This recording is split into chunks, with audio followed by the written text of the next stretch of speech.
ओम परमात्मने नमः. नमस्कार. मी आहे तुमचा मित्र जीत. गीतेच्या 71व्या भागामध्ये तुमचं मनपूर्वक स्वागत आहे.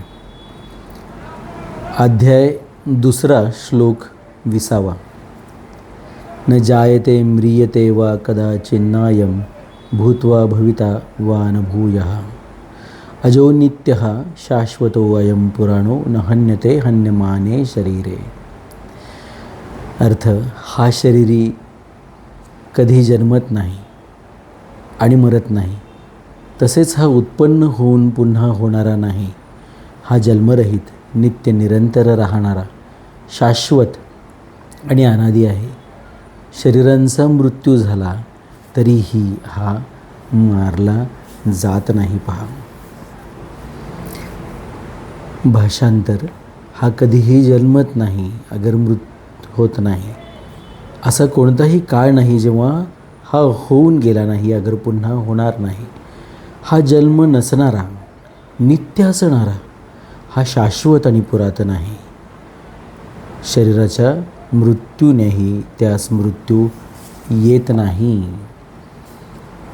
त्याला पुराण हा म्हटलेला आहे, पुरातन म्हटलेला आहे, अनादी म्हटलेला आहे. पहा, हा सनातनपेक्षा थोडा वेगळा शब्द आहे, कारण सनातनचा अर्थ नित्य नूतन असा आहे.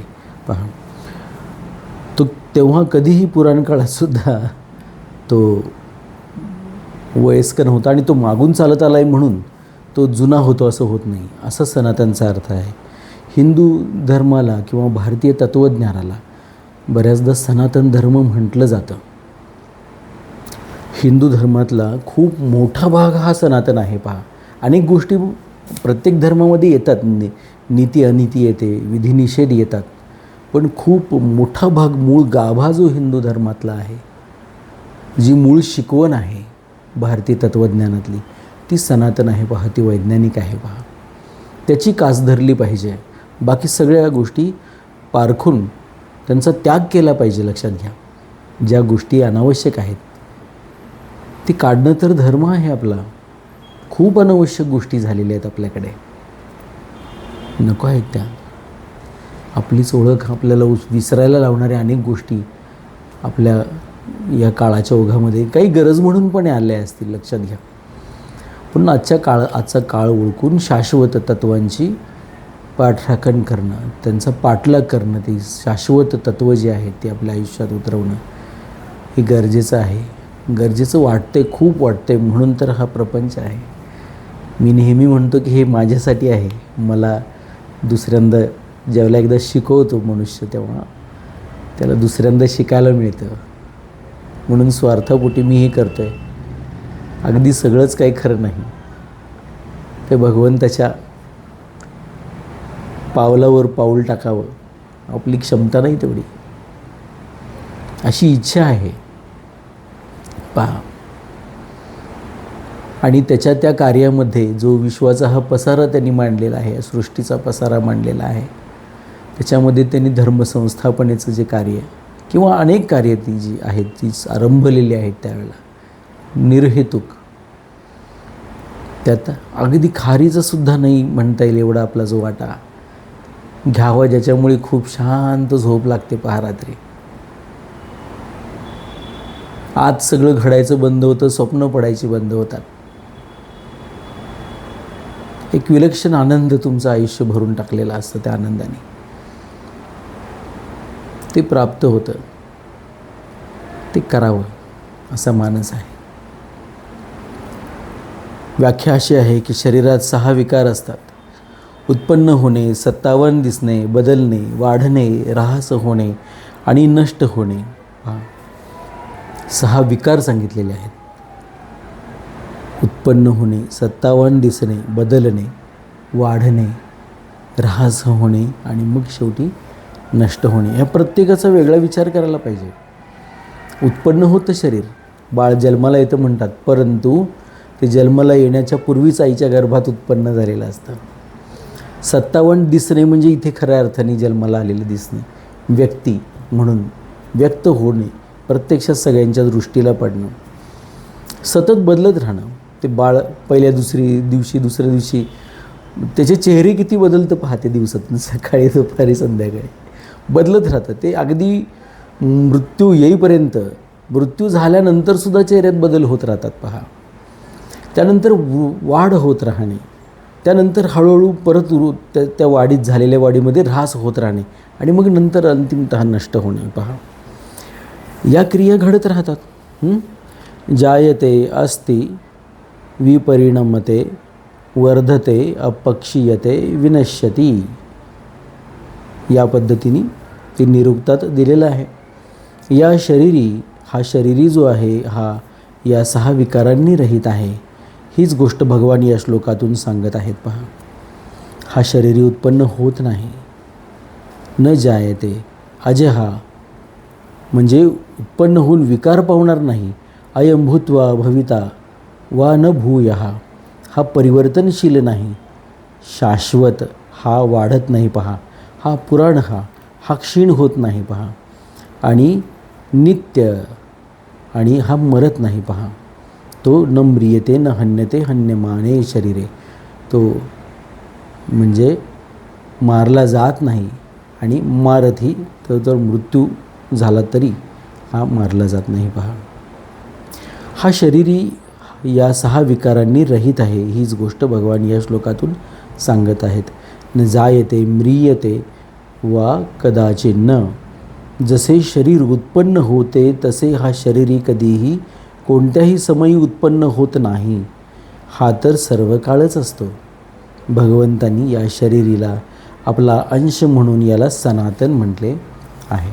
इथे नव्हे म्हटले आहे, पुढे म्हटले आहे 15व्या अध्यायाच्या 7व्या श्लोकात. मामे वांशो जीवलोके जीवभूतः सनातनः. हा शरीरही कधी मरत नाही. जो उत्पन्न होतो तोच नष्ट होतो. आणि म्रियतेचा प्रयोग देखील ज्या ठिकाणी पिंड प्राणांचा वियोग होतो त्याच ठिकाणी होतो. पिंड प्राणांचा वियोग शरीरात होतो, परंतु शरीरीमध्ये संयोग वियोग दोन्हीही होत नाहीत. हा जसाच्या तसाच राहतो, हा मरतच नाही. सर्व विकारांमध्ये जन्मणे आणि मरणे हे 2 विकारच मुख्य आहेत, म्हणून भगवंतांनी याचा 2 वेळा निषेध केला आहे. पूर्वी न जायते म्हटले त्यालाच पुन्हा अजह म्हटले आहे, आणि ज्याला प्रथम न म्रियते म्हटले त्यालाच पुन्हा न हन्यते हन्यमाने शरीरे. मारला गेल्यासारखा, मारला तरी मरत नाही तो, असं म्हटलं आहे. तो मारला जात नाही आणि मारला तरी मरत नाही असे म्हटले आहे. अयं भूत्वा भविता वा न भूयः, हा अविनाशी नित्य तत्व उत्पन्न होऊन पुन्हा होणारा नाही. अर्थात हा स्वतः सिद्ध निर्विकार आहे. जसे बाळ जन्मते ते जन्म झाल्यानंतर त्याची सत्ता म्हणजे अस्तित्व सुरू होते. तो जोपर्यंत ते गर्भात येत नाही तोपर्यंत त्याचे अस्तित्व कुणीही मानत नाही. तात्पर्य बाळाची सत्ता उत्पन्न झाल्यानंतर होते, कारण त्या विकारी सत्तेचा आदी आणि अंत होतो. परंतु या नित्यतत्वाची सत्ता स्वतः सिद्ध आणि निर्विकार आहे, कारण या विकारी सत्तेचा आरंभ आणि अंत होत नाही पहा. अजह, या शरीरीचा कधीही जन्म होत नाही, म्हणून हा अजह अर्थात जन्मरहित म्हटलेला आहे. नित्य, हा शरीरी नित्य निरंतर राहणार आहे, म्हणून याचा कधीही ऱ्हास होत नाही. ऱ्हास तर अनित्य वस्तूत होतो, जी निरंतर राहणारी नसते.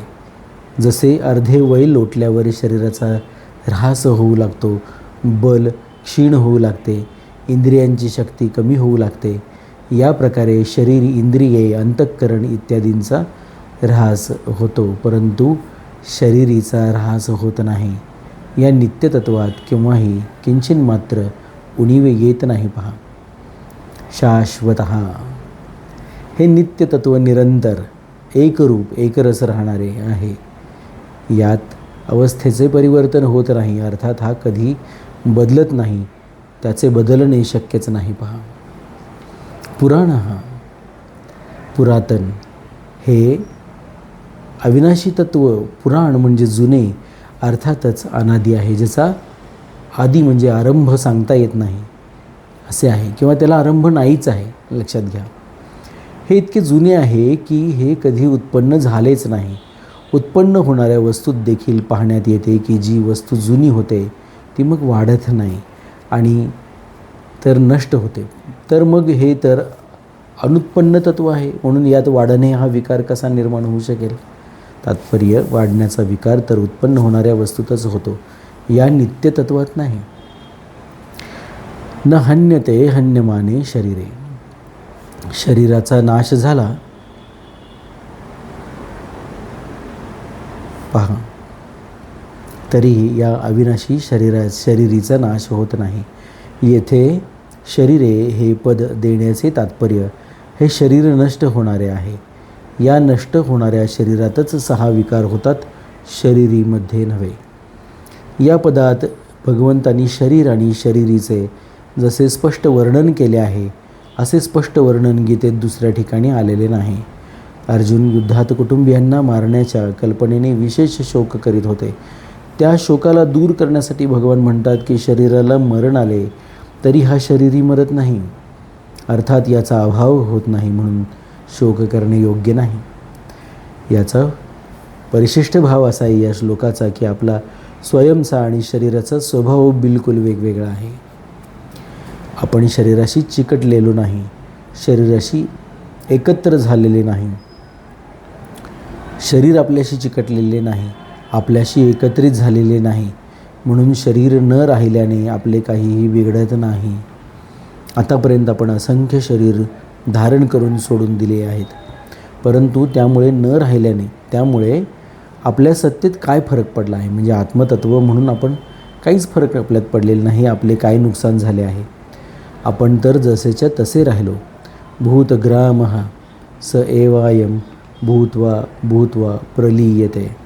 अध्याय 8 श्लोक 19 गीता. तसेच हे शरीर सुटल्यावरही आपण स्वयं जसेच्या तसेच राहू, आत्मा म्हणून. जसे हात, पाय, नाक इत्यादी शरीराचे अंग आहेत, तसे शरीरीचे म्हणजे स्वयंचे अंगही नाही. जे वाहणारे आणि विकारी आहेत ते अंग होत नाही. जसे कफ, मूत्र इत्यादी वाहणारे आणि फोड इत्यादी विकारी असल्यामुळे शरीराचे अंग नाहीत, पहा. तसेच शरीर वाहणारे म्हणजे परिवर्तनशील आणि विकारी असल्यामुळे ते शरीरीचे अंग नाहीत. अद्रवम मूर्तिमत्तस्वांगम प्राणिस्थम विकारज्जम अतत्स्थम तत्र दृष्टम च तेन चेत्तथायुतम. या ठिकाणी पहा, एक उदाहरण सांगतात की शरीरात काही गोष्टी अशा त्वचेवरती वगैरे वाढतात, तर त्या गोष्टी किंवा आपले जे नैसर्गिक विधी होतात त्या गोष्टी शरीरातून बाहेर टाकल्या जातात. त्या गोष्टी घाम असेल, मूत्र असेल, तर हे शरीराचे भाग नाहीत म्हणून सांगतात. तशाच पद्धतीने शरीर हे स्वतः शरीरीचा भाग नाही, ती एक टाकीव गोष्ट आहे शरीरीसाठी. आता या श्लोकाचा पुढील श्लोकाशी संबंध काय आहे? भगवंतांनी 19व्या श्लोकात म्हटले की हा शरीरी मारत नाही आणि मरतही नाही. मरण्याचा निषेध तर 20व्या श्लोकात केला. आता मारण्याचा निषेध करण्यासाठी पुढील श्लोक सांगतात. या ठिकाणी एक गोष्ट लक्षात घेण्यासारखी आहे की शरीर जे आहे हे टाकाऊ म्हटलेलं आहे.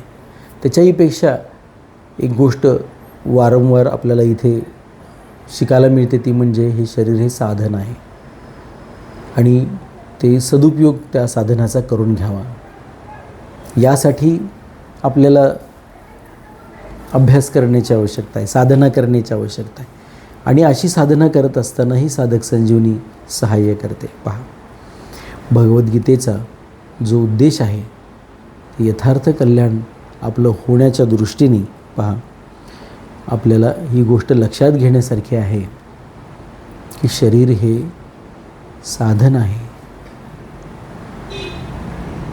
शरीर माध्यमम खलु धर्म साधन. अखिल सर्व जे काही धर्म आहे त्या धर्माची साधना करण्यासाठी, म्हणजे ते धर्म त्याचं पालन करण्यासाठी किंवा त्याचं उद्धार करण्यासाठी शरीर हे साधन आहे, हे लक्षात घेतलं पाहिजे. मग ते जपून ठेवलं पाहिजे, जपून वापरलं पाहिजे, सदुपयोग केला पाहिजे. छान ठेवा, आपलं शरीर, मन, बुद्धी याचं आरोग्य उत्तम ठेवणं हे आपलं काम आहे.